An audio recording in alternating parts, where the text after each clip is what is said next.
Buenas tardes. ¿Me escucha? My presentation may be a little strange today because I'm in my office and I don't know how the sound will be. The other thing is, I don't know why my iPad is not connecting and it cannot get the Wi-Fi signal. So what I'm going to do is just let's see how far we can get without projecting my iPad if I just show you the notes. So let's go to the Moodle page. I just opened it. What did I do? Okay, here. I thought I just opened it. Oh yeah, here it is. Okay, so this is 3106. And let's make it a bit bigger. The other thing is I'm used to a larger screen, and now I have my little screen to look at, which on my laptop, which is fine. So I'm going to go to where we left off. And I guess I'll clip the beginning of this video to clean it up for people watching at another time. And what's going on? Unit 5. Okay, so we left off where I believe I computed the results on the last page of this set of notes. And then I left you with the review. So these were the notes, and I'm just going to scroll to the bottom. So this is where we left off, and I discussed the capital asset. I introduced the capital asset pricing model. And and discussed how you can solve for the required, so basically you're getting the expected return for a firm. So it's a measure of the required rate of return of investors in that company's stock. And we've done it based on the assumptions being in place of the capital asset pricing model. We use the equation of the capital asset pricing model, this one, which puts us and all securities on this line called the security market line. And I described that if you take two assets that are on the security market line and you combine them in a portfolio of assets, you'll just get right back on the line. And we're going to do a little bit more and then discuss how it is that assets fall on this line. And when we talk about assets, we mean stocks, bonds, and investment opportunities as well. Okay, so that's what we're going to talk about. Any questions about that? Can you see my display all right? I'm going to also I'm going to look at the chat using my phone to answer any questions. Always troubleshooting, it seems. So can you hear me okay is the first question I have for you.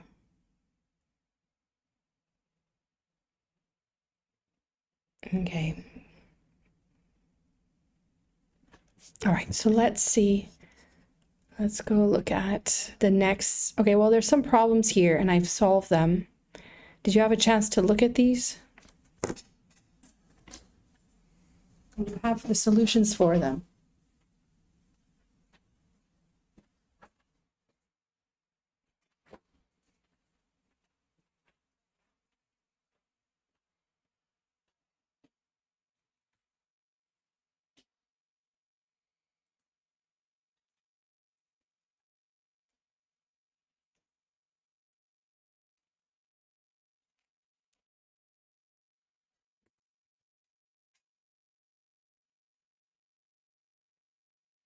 Oh, the display's off. Oh, I see that. Display's off. Okay, let's fix that. I couldn't see that before. You're gonna watch me fix it. Is it this one? No. So why is it like that? Oh, it's because this one is blocking. Something is blocking. No. Let me just turn this off while I try and fix this. Make it fit. Everything's a little distorted because I go from my, I think it's because I go from my computer screen at home. My monitor is really large, and so it does some adjusting. Okay, so I can erase this. And then, is this gonna work? How's that? Now you see it clearly?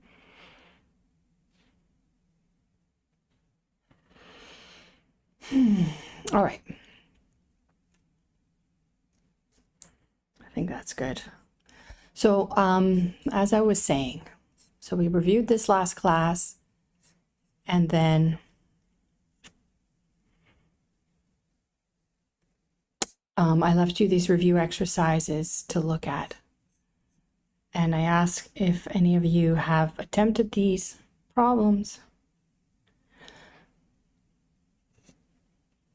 or not. So maybe we can just talk about a few of them without doing them. So to motivate you.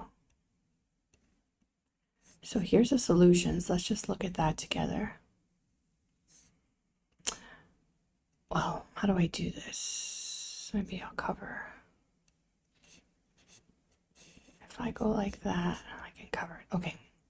So let's look at that together.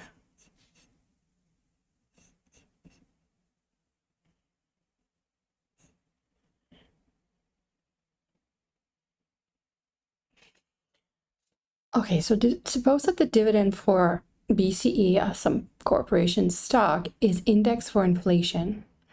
Future annual dividends are adjusted for inflation. Also assume the real growth rate for the stock's dividend is 4%. BCE just paid a dividend of $1.50 yesterday. The inflation rates anticipated for the next 3 years are as follows. Determine the expected annual dividend to be paid at the end of the year. So these are questions that help review the first set of notes on returns, as well as on the capital asset pricing model. So this is more about the return. So how would you find the expected annual dividend to be paid at the end of the 3rd year? What would be your approach?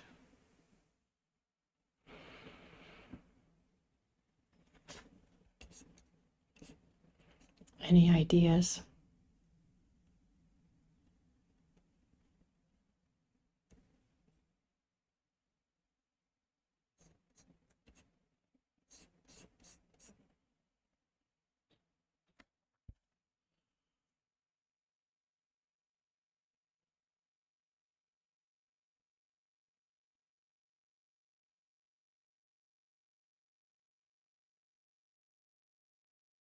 So the dividend paid yesterday will not go into the valuation because it was already paid. And prospective investors looking at pricing a stock or share in terms of the present value of future cash flows, well, that's not a future cash flow, so it's not included. So this amount won't be included. But the stock has to be indexed for inflation, so it needs to grow at the rate of inflation. So all we're going to do to calculate that dividend is to realize that the dividend to be paid in 3 years is going to have 3 years of growth on it. So that's where this term comes from. This is the one period of inflation, and then at 3.5%, then the 4.5% rate, and then the 2.25% rate. Does that make sense? So this is the expected annual dividend given that information and the assumptions that we even can predict inflation. Okay, so there are assumptions. I simplify the numbers so you can make these calculations, but obviously behind these numbers, it's not simple, right? It's not simple. Lots have gone into making this prediction of inflation.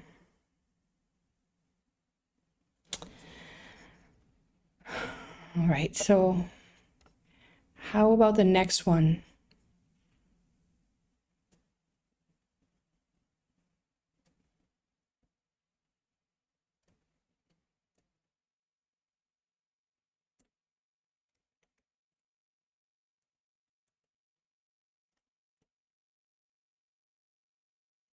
So what approach would you take to answering the second question?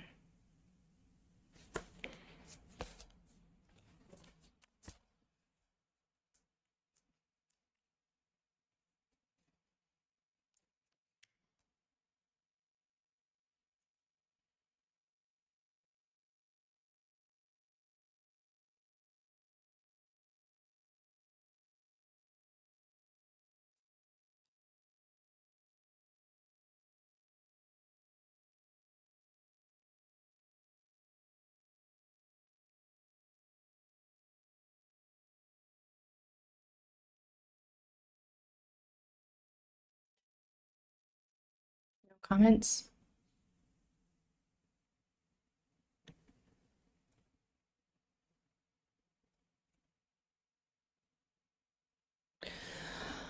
Okay, so this, we want to use the information to predict the dividend plan. You're given information about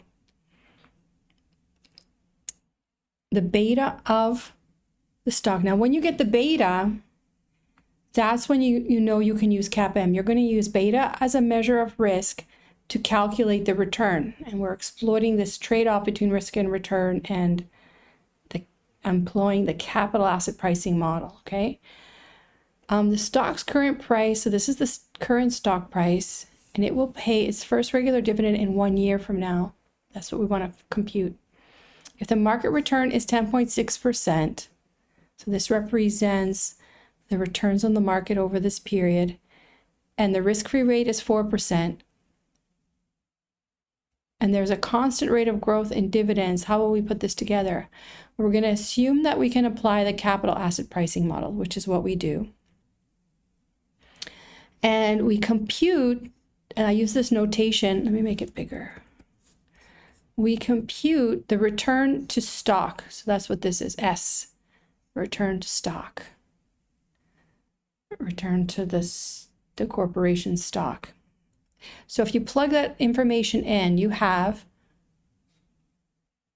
using the information given, the risk-free rate. Risk-free rate is what? What's the risk-free rate?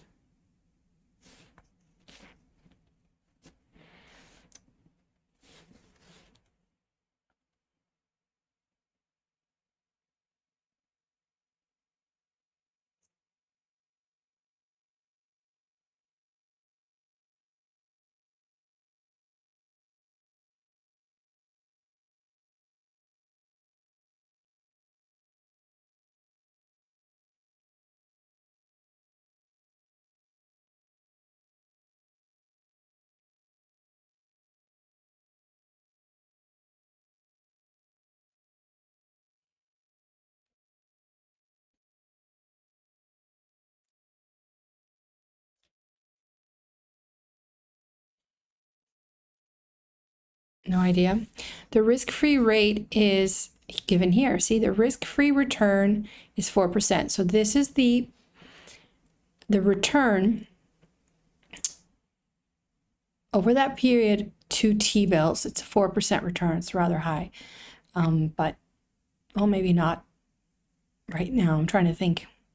4% is realistic. And there is a constant rate of growth in dividends. Okay, so first we're going to get the risk-free rate. We're going to add the beta. Okay, so this is adjusting for risk over and above the risk-free rate. An investor who is prepared to buy or purchase a share in Viva's stock, they have a required rate of return of 4% plus 2.25, and they want to be compensated the market risk premium for every unit of risk. So that's what they calculate here, and you get 18.85%. So that is the expected return. That's the required rate of return. This acts like our what? What do we do with this? I don't even want to tell you. What do we do with this? Any ideas what we're doing? So we're finding the expected return, the required rate of return, like the cost of capital, right? This is the cost. Right now we call this the cost of equity because we're just talking about the expected return to stock in the company. So this is called the cost of equity. And using the information about prices, and remember for this formula here, this is the basic valuation formula that we use for a perpetuity with growth, which is the same pattern for cash flows to a stockholder, where the growth of the company that translates into the stock is a constant rate. So here is the formula. And we found the interest rate for that stock. We found the return, the rate of return, using the capital asset pricing model. How is that for an explanation? Can you hear me okay?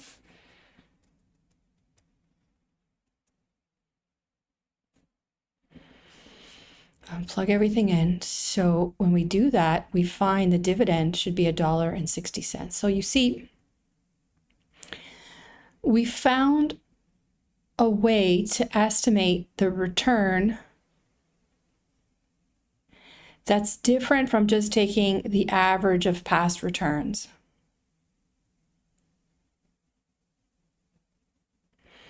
We are interested in the relationship between our return, our stock, our company's stock of interest, and the market portfolio. So we're saying if we were to add this stock to the market portfolio,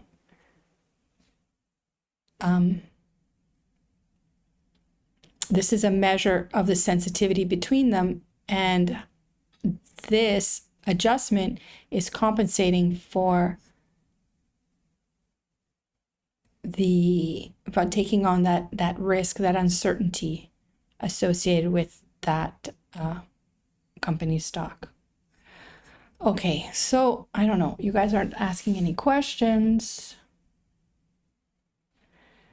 but there's a few of you here.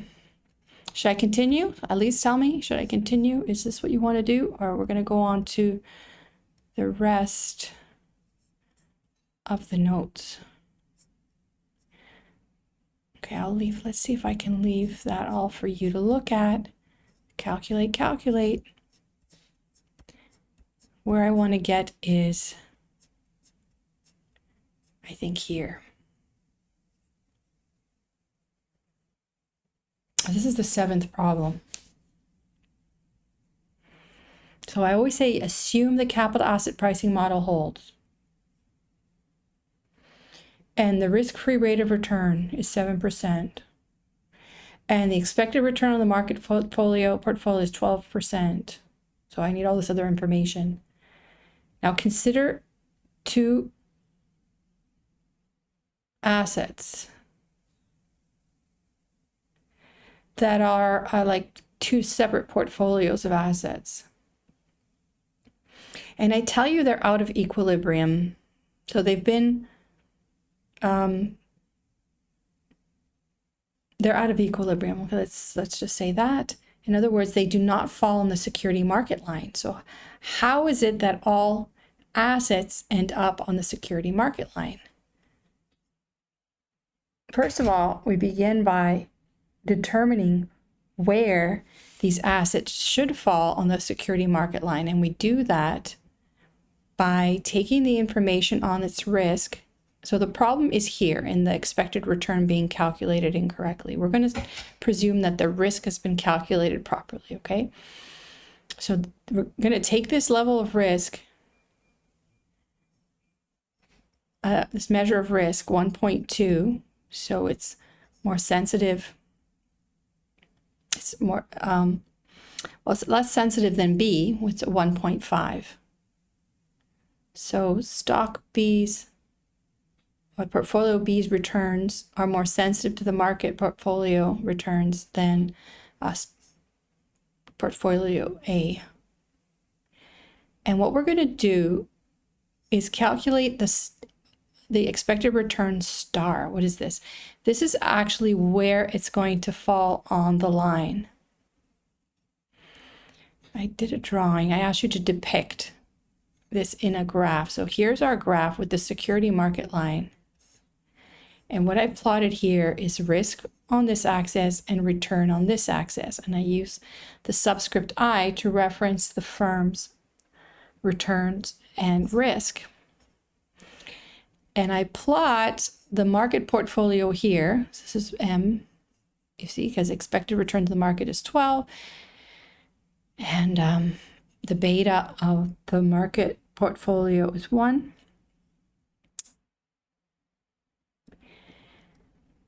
And what I do is plug into the equation of beta of 1.2, and I find out that A should be here. A should be here, but it's not here, it's up here. Are you with me? So it's up here. So what does that mean? It means for this level of risk,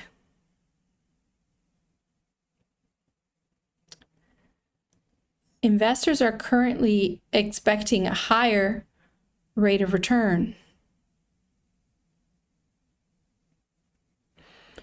when in fact, the expected rate of return should be here.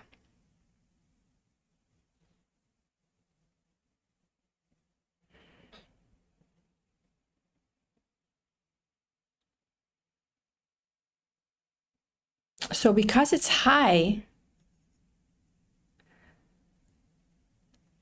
how does that affect things? Oh, I need to write stuff down. If you think of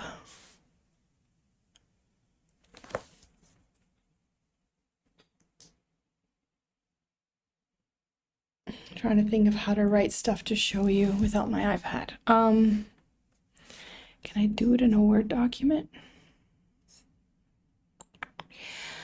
Okay, if you think of the basic perpetuity, all right? Forget about growth for a minute. Just think of a perpetuity formula as the present value of future dividends at a constant rate.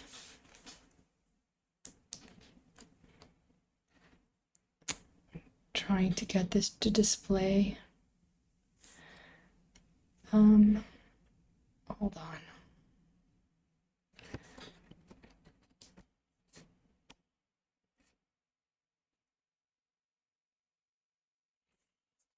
I'm gonna try again.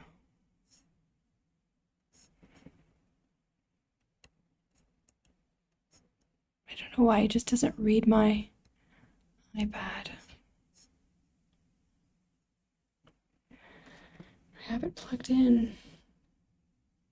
I shouldn't need Wi-Fi. It should just see it. You know how I can do this maybe is with Zoom. I think I can do this with Zoom. Okay, give me a second. I'm gonna do this with Zoom. Zoom reads my iPad.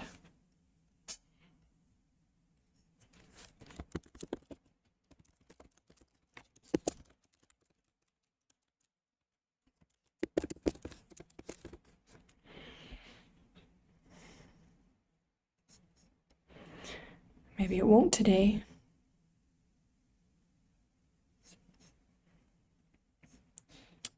You guys can see all this?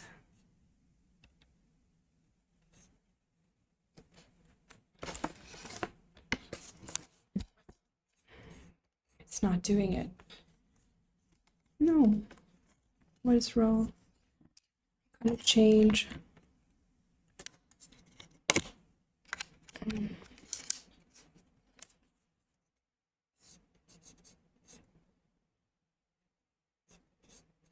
No, it's, for whatever reason, my computer is not reading my iPad today.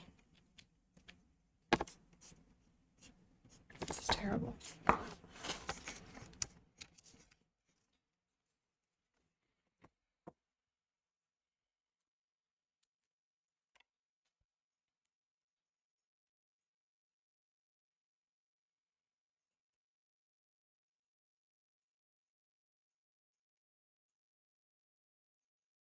I got no request for trusting.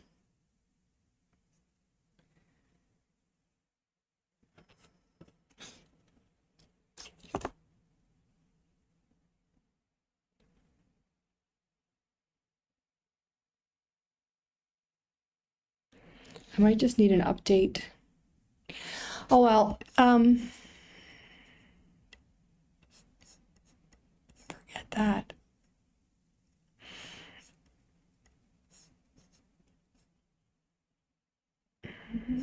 Well, so let's say that knowing the,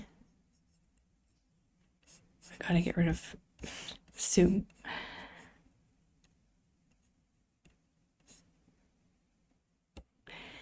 So knowing that there's an inverse relationship between price and the expected return, as we know from the formulas that we learned in Unit 1.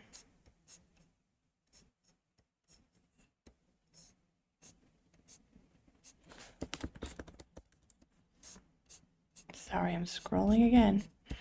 So from the formulas of the finance formulas in Unit 1, we learned that a perpetuity is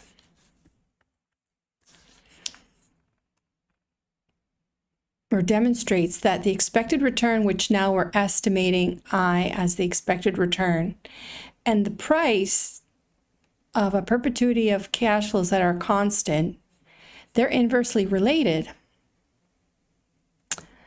So when the expected return, let's look at here. When the price is affected, if you assume constant dividends, what will change in this expression? If you assume that the dividends remain constant,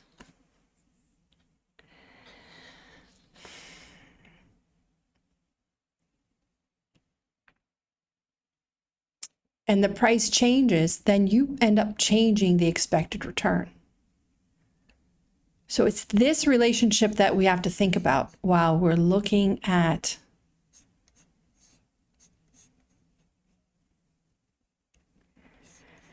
this A, okay? So this A, the expected return here is too high for this level of risk. Investors can create this asset by doing what? Well, I explained last class that you can mix any two assets on this line in a portfolio, partly invested in one and partly invested in the other, and end up back on this line. So the two assets that are on this line that we know about are the risk-free asset, the T-bills, and this one, which is the market portfolio. So in fact, investors could hold both the risk-free T-bills and the market portfolio in combination and end up here. So any investors that want to obtain, or for this level of risk, they would create this portfolio, but this one gives you a higher expected return.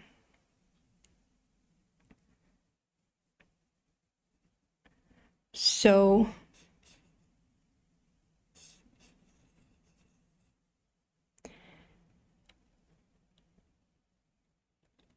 what's going to happen is investors will choose who are, let's say, over here.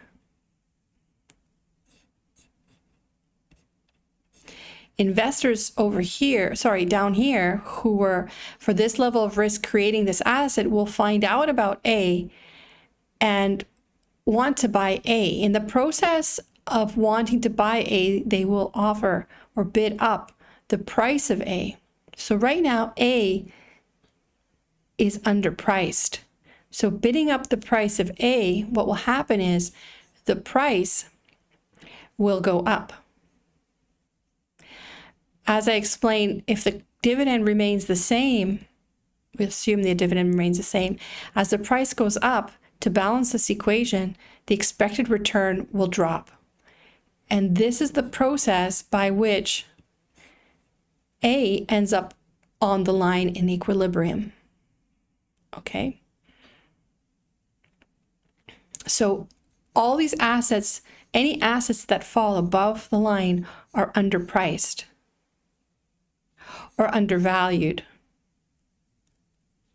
And there's an adjustment process as investors become aware of this mispriced or this out of equilibrium asset or portfolio, that they will bid up the price and the expected return drops down to the line. Any comments? You were so quiet. Let's look at B. So asset B, for this level of risk, asset B is here. However, it should be here according to the capital asset pricing model. It should be up here. So for this level of risk, investors that are at B will become aware that they could create a higher level of return for that level of risk by mixing the market portfolio and the risk-free asset to get up here. And so what they're going to do is sell B, and they'll to get rid of it so they can use the proceeds towards this more rational choice up here. They will sell it for lower and lower prices just to get rid of it. Again, there's an adjustment process. What happens when the price drops? When the price drops, assuming constant dividends, the expected return must rise.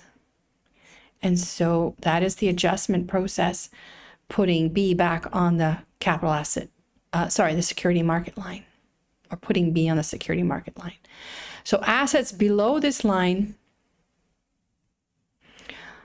are overvalued.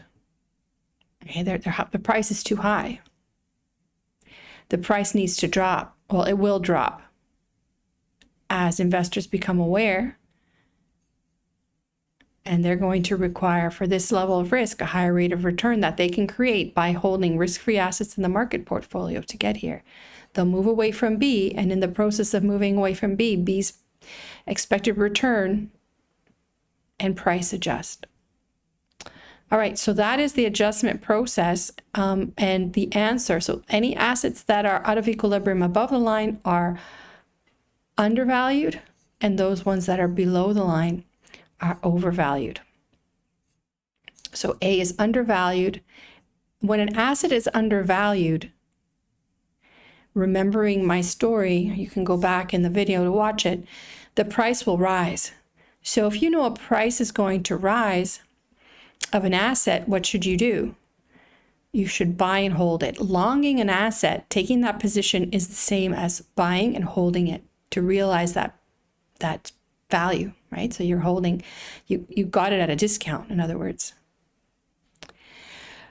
When assets are on below the line, they're overvalued. When assets are overvalued, the position investors should take is to short it. What does short mean?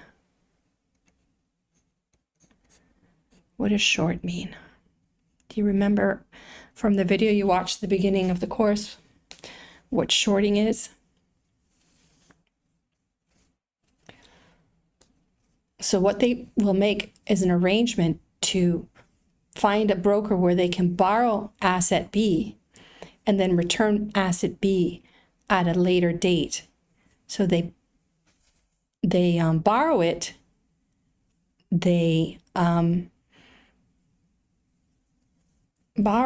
and then they do whatever they're going to want with it. They can borrow it and sell it and use the proceeds for other investments, towards a market portfolio, to do other things. And then when it comes time to return B, they expect that the price of B will fall. They have to go to the market, purchase B, and return it to the broker. But now the price has dropped. So in the interim, they made a profit, positive payoff. That's shorting. Okay, you got it? So this is a big deal, this page. And you're going to have to let me know if you want help with that. But I've stepped you through it. Hopefully that can, if you see other problems like this, you'll know to come back to this page or this part of the video, okay? All right, that's what I wanted to do with that. Now let's get back to the lecture notes in Unit 5, if you don't have any questions. I'm going to get back to Unit 5.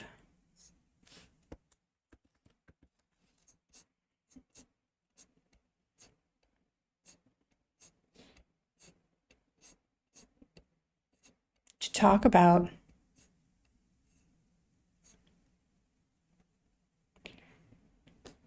the rest of the notes.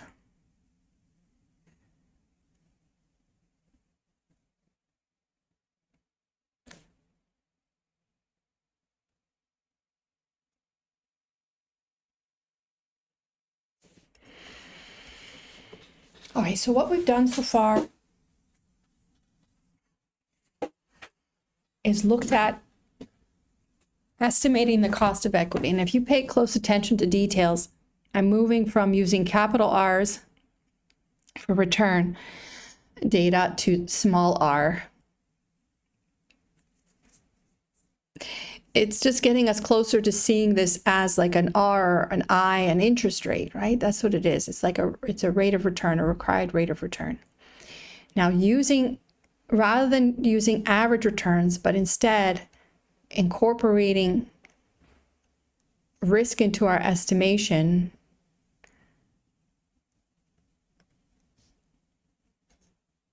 we are going to apply the capital asset pricing model to the UR case data. So I provided the data here. Now this is older data, but it crosses those years that of the S&P that we already looked at.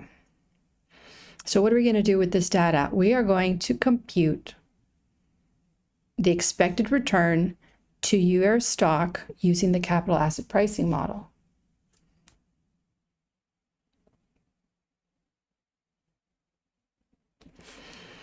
So we need some things. We need the risk-free rate, we need the beta, and we need the expected return to the market portfolio. So we have to calculate all this given the data. So here are the data. Let's begin with the expected return to the security. This is the average return, arithmetic average return, which is 11% for the stock, for UR stock. That's what I gave you here, right? And this is the expected return or the average return, arithmetic average of the market returns. And with that, I'm going to calculate the standard deviation of the market returns and the covariance and put them together with this formula to calculate the beta measure of risk for UR stock. So you get 1.55. So it's sensitive to market returns. So you should be able to calculate those. Notice that I used historical data to do this. You should be able to do this. I put hats on everything for, as these are all estimates, because this is just a sample. Now from there, now I can apply with that information, I can apply the capital asset pricing model to solve for the required rate of return. So let's just a few points here that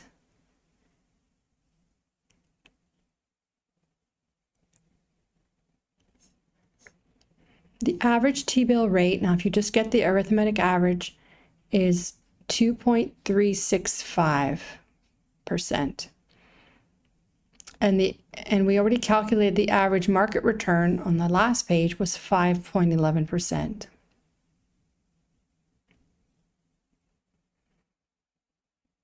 So for this period,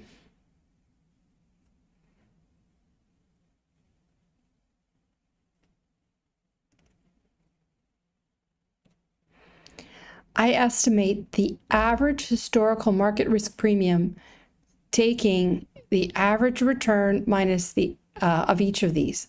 Notice that I have a bar on top here, right? Because in the data, the risk-free rate isn't the same number, but in the formula, we just assume like it's the same number because there's no volatility. In other words, there's no risk.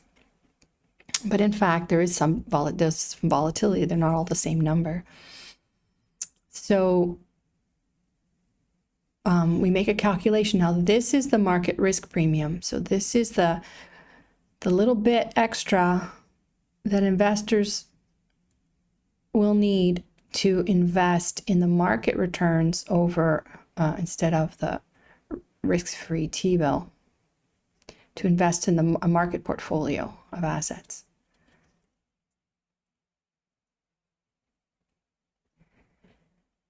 Now, notice that I'm not going to use the average T-bill, which is 2.365 here, because I want it more relevant to today, right? So I want to say the risk-free rate now. So I use the current T-bill rate, which is 1%, which is different from these, right? This was a period around the time, this is historical data that I used to kind of come up with an average. But let's say in this year, after this historical data, it's 1%. And then using the other numbers I explained, we can compute the required rate of return using the CAPM for UR.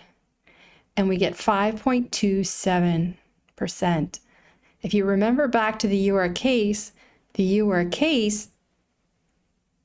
problem had a required rate of return of 10%. So this is much lower.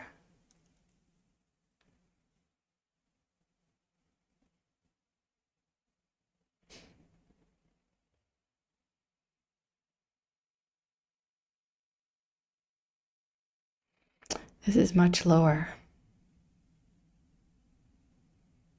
So this is the return to UR, okay?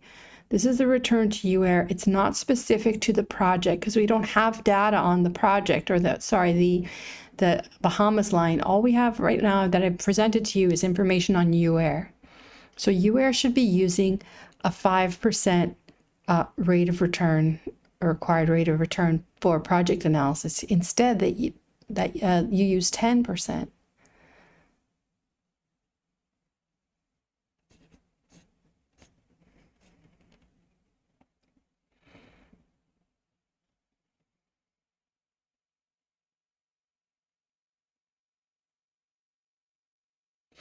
What if we use all the historical data we can, or more historical data?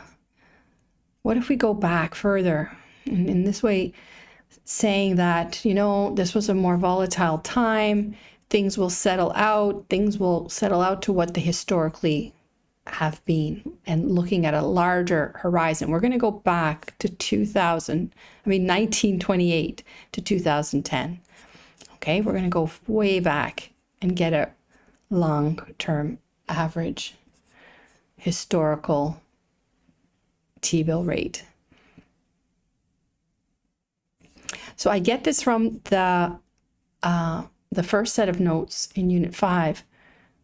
I had this on a table at the end, towards the end of the notes. So it was at 3.7%. And then on that same set of notes, the common stock return was 11.3%. So that the average historical market risk premium was 7.6% over that period. And what did we get up here? We got that it was 2%. Okay, so this is a very special period, very low market risk premium.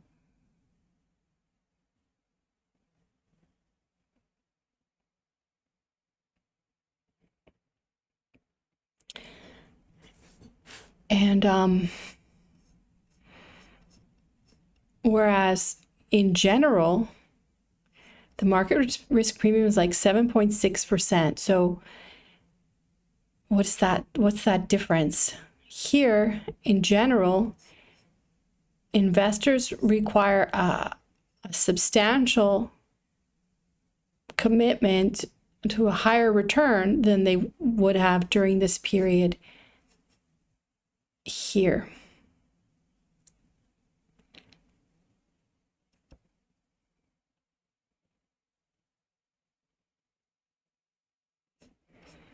And that's owing to the very low returns and the low return on the market during this period, right? These are very unusually low figures. So let's look at a broader context, much more general, and anticipate that the expected return, the market risk premium, should be 7.6%.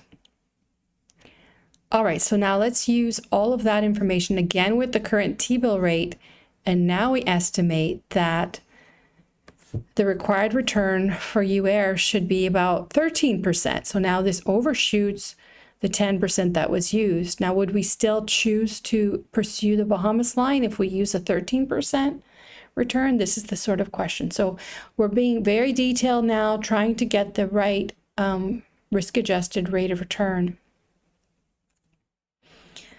So this is a very different number than if you use the last 6 years of the T-bill data. This required rate of return makes it feel less likely that the project will be accepted. When these are different, here's the rule. The convention is to use the more current data for a robust, reliable estimate of cost of equity today. Okay. So it's a very unique time. And if we don't see that we're really going to return to previous state of the economy, then we should stick with using these lower figures. Okay, so I have two different ways. So we calculated the expected return for UAIR stock two different ways. One was using the most current last 6 years of historical data at that time. And then the second way was looking at all the data we could from 1928 till 2010, just before we were valuing UAIR stock.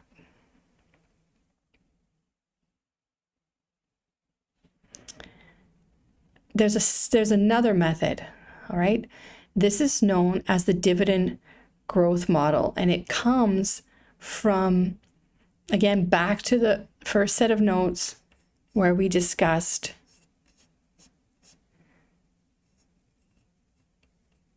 returns and calculating returns.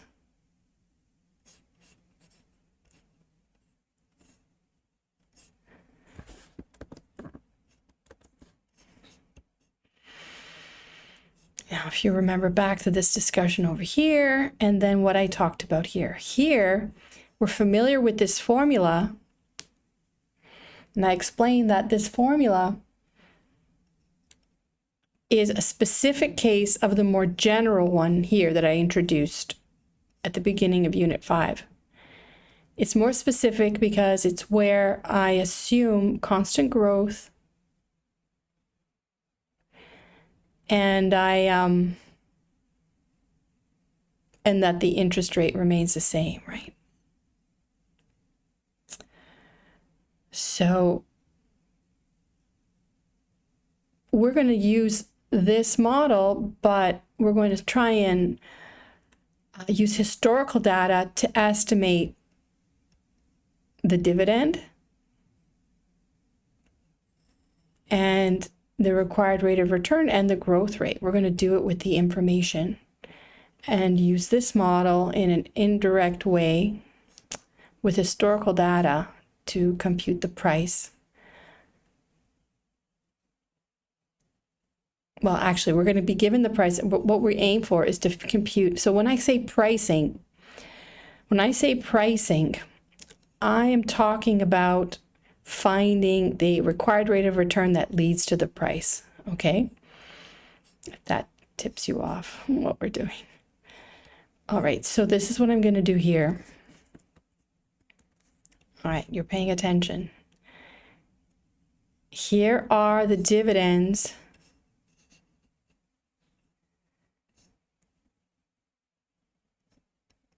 paid to stockholders in UAIR. All right, here they are. And that's 7 years of data.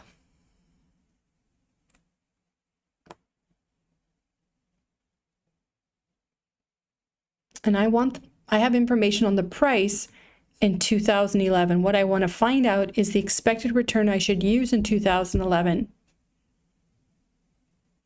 So I use this information to find, hey, just remembering what we're looking for. We want the dividend, we want the price, which I've already been given, 1025, and the G, so I can find I want to do this, it's up here. Okay, so this is another way with some assumptions that I can calculate the required rate of return.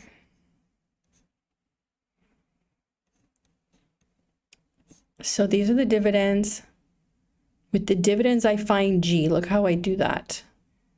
I take the 2005 dividend, which is 20 cents, and I assume there's a constant growth rate, which there isn't. It's kind of, it varies, right? But we're going to assume constant growth, force it, and find what the average G is. So it's like a geometric average. I'm going to find that, that constant growth rate. So it's equal in 2011 to 25 after 6 periods of growth. 1, 2, 3, 4, 5, 6. So G is solved like this. You see, it's like a geometric average. And then I get this number. So it's 3.7% is like the growth rate, but I'm going to keep all the decimal places. So that's my G. That's going to go here.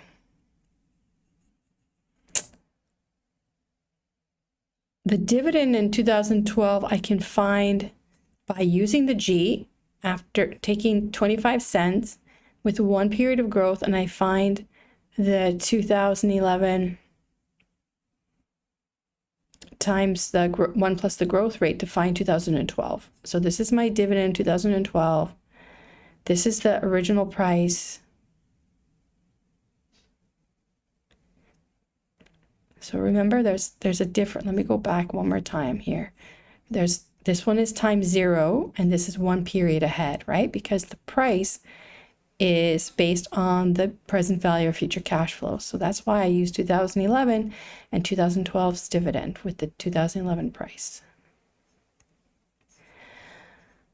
All right, and then the G.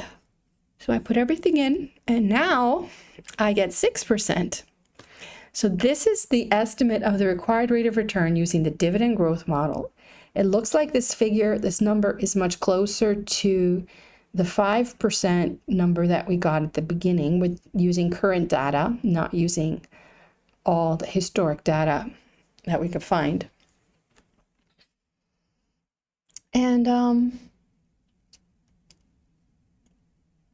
so we're comfortable using that 5.77 figure that was up here. 5.27. But it's just a check, right? With making this assumption of constant growth, which means that, well, for one, we've assumed perpetual cash flow. So we've assumed the corporation is going to survive indefinitely, or it's going to operate indefinitely. And then we've also added this assumption of growth being constant. And we do a pretty good job of getting close to the 5.27 figure.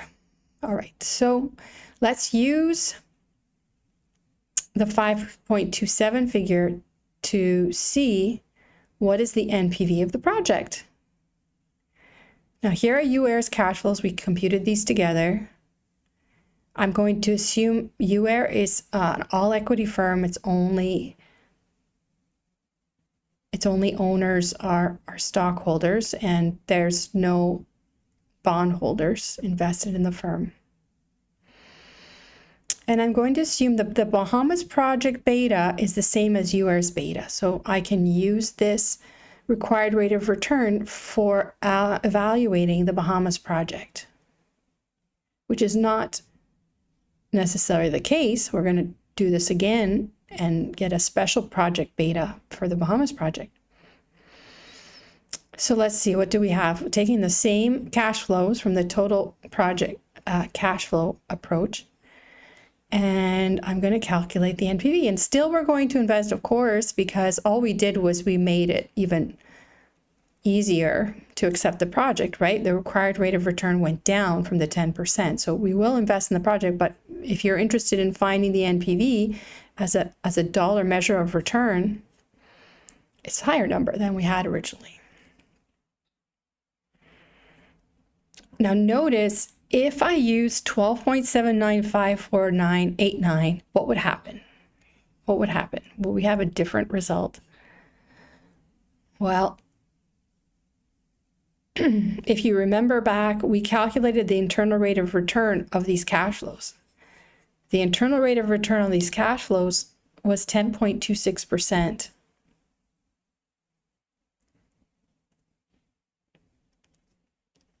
What does it mean? It means that this is a measure of the return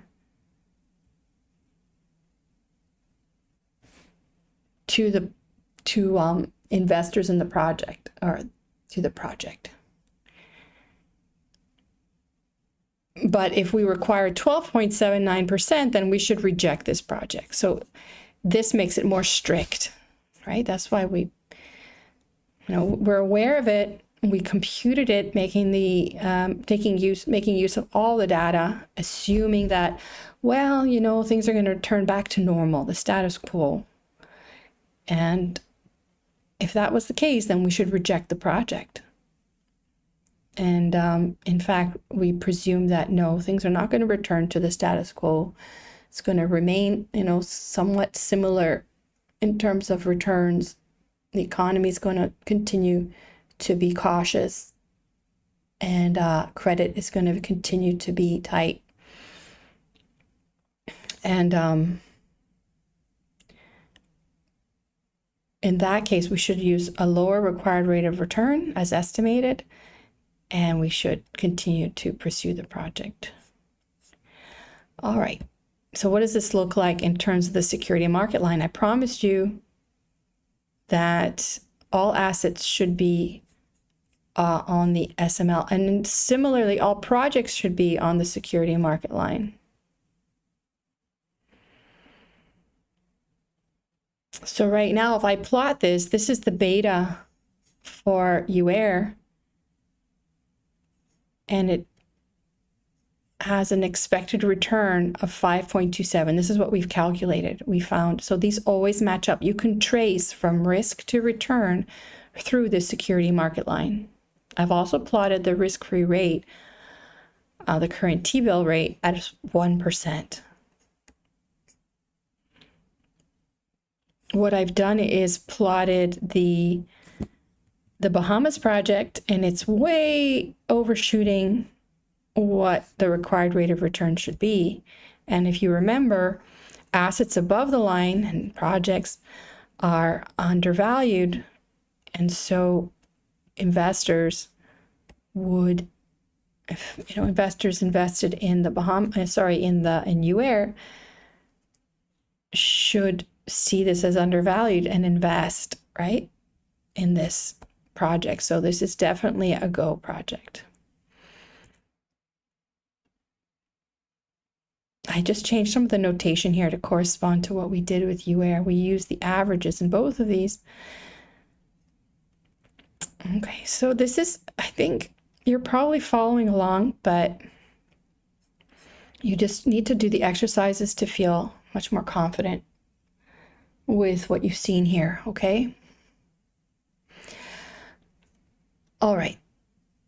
So we've calculated the equity beta as though the firm is an all-equity firm. But what if, and this is not uncommon, a firm issues bonds and takes on creditors, bondholders? If a firm is not all equity financed, we describe the firm's assets as equity S and debt B. These are what is owned, and this is what we pay. We pay to shareholders, right?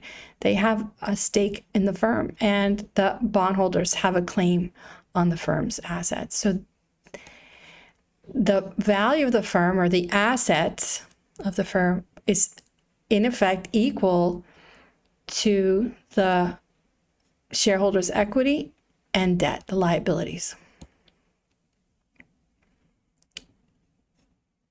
So how does that change things? Okay, we got to talk about a few different actors, players on the scene. We're going to introduce some notation as well. S is the market value of outstanding stock or equity in the firm. We can talk about the return on equity. We also call it the cost of equity. And the systematic risk of equity, the beta of S. So we have risk and return, beta and R. If the firm only issues stock, it's an all equity firm, and cost of equity is the same as the cost of capital. But when we introduce creditors or debt holders holding bonds, they have invested in the firm and have a claim on the residual, well, on the profits.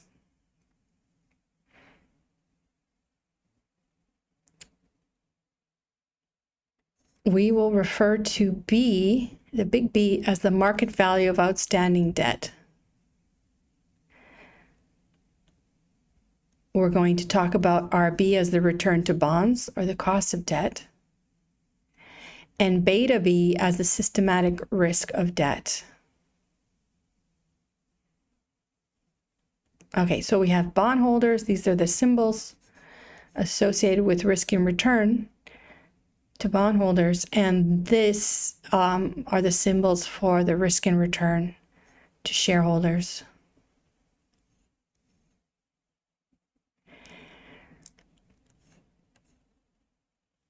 I'm going to introduce two other notations. Just like S and B, stocks and bonds, are assets, I'm going to look at V as the market value of assets of the firm as a whole. And it also, so investors in the firm that aren't just stockholders or bondholders, but are partly invested in both in the same proportion that the firm is financed, and I'll get to that in a second. We're going to say they receive this, or they have this return and this risk. So this is known as the return to the average investor in the levered firm. And this is the systematic risk of the levered firm. Levered firm means a firm that issues debt. Okay, that's what leverage or levered means. The most overused word in this course is levered. Used so many different ways, but they're similar. Okay.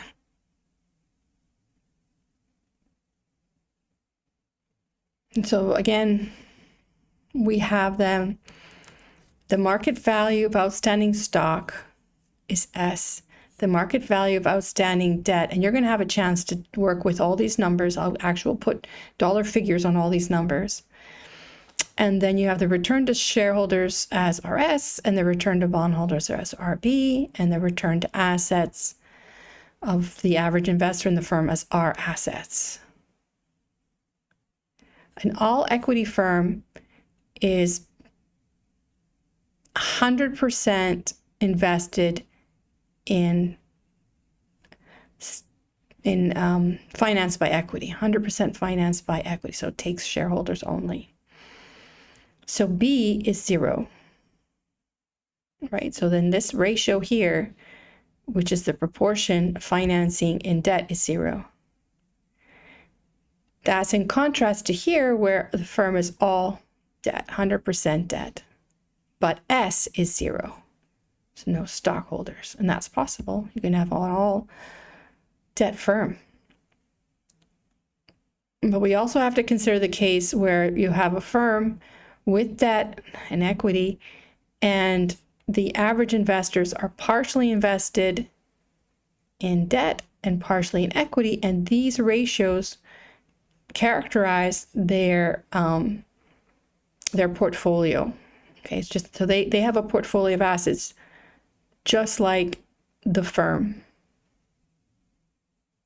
but obviously just a portion, not all of it. It's not one investor invested in all of the firm, but just in the same ratio. So if the firm has 50% stocks and 50% bond financing, then the average investor, let's say they invested $1,000 in the firm, then it's 500 in stock and 500 in bonds. That's what I'm telling you here. All right. So this has been a lot of, I just seem like I'm repeating myself, but I'm really trying to drive this point home about this notation. So just similarly, the return to assets of an all equity firm is just the return to the stockholders, because that's all you have. You just have shareholders. If the firm is only with bondholders, and the return to assets will be the return to the bondholders because it's only bondholders. But in general, a firm with stock and bond financing, the return to assets we write as our WACC. Okay, what is WACC? It is the weighted average cost of capital. Weighted average cost of capital. The required rate of return of the average investor in the firm is equal to the cost of capital of the levered firm, and it's a weighted average. How do we calculate that? There's this new formula here. It's a weighted average. The weight for the return on equity is exactly the same as the portion of financing by stocks or stockholders, and then the proportion of financing by bondholders is over here. So this is the weighted average cost of capital. It's a weighted average. This is a general formula, but I made it more specific because there's just two components, stocks and bonds. The only thing that it looks maybe weird here is, where in the world does this come from? What is that? So these R's are just returns, and I'm calculating an average return. So as I promised, if you did and you understand the review on statistics, then you understand that this is just a weighted average. These are the weights. But then what is this here? Does anybody know? You know what TC is, right? You learned that. That's the corporate tax rate. But where does this come from, 1 minus TC?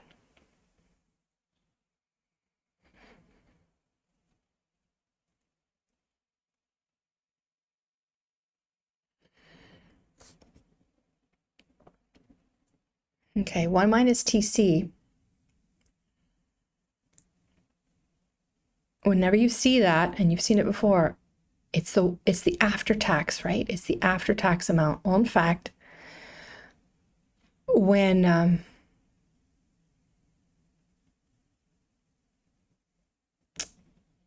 interest payments are made to bondholders, from the firm's perspective, that's tax deductible. The interest payments paid are tax deductible. So it reduces the taxable income, the tax burden, and it reduces it for every dollar of financing in bonds.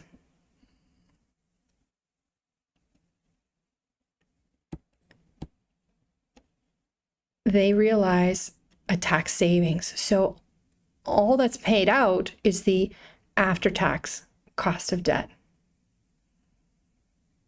Okay, so this is what has to be paid out to investors in the firm, so we see it as a required rate of return for the firm in the terms of debt and equity. So that's what we're doing here. This is the required rate to be paid to stockholders, to bondholders. So who's paying this? Well, it's the firm. So the required rate of return, the weighted average cost of capital of the firm, is the weighted average of the returns to the investors in the firm. Okay, so I have a little calculation here to show you. Let's step through it.